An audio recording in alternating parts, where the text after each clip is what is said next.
ஆறுதலை நீங்கள் அவரிடத்திலிருந்து பெற்றுக்கொள்ள முடியும். அதுக்கு என்ன செய்யணும்? அவரை நோக்கி நீங்கள் வேண்டிக் கொண்டால் போதும். அவருடைய நாமத்தை சொல்லி கூப்பிட்டால் போதும்.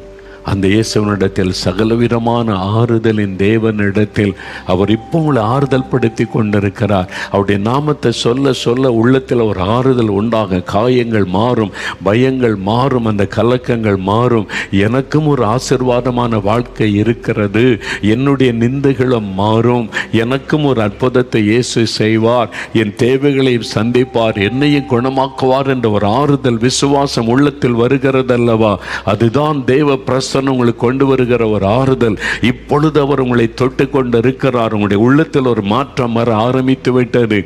காரணம், பரிசுத்த ஆவியாகிய தேற்றரவாளன், ஆறுதல் படுத்துகிற அந்த பரிசுத்த ஆவியானுடைய பிரசன்னம் இப்பொழுது உங்களை சந்தித்து கொண்டு இருக்கிறது. இப்பொழுது உங்களுக்கு அற்புதம் செய்ய போகிறார்.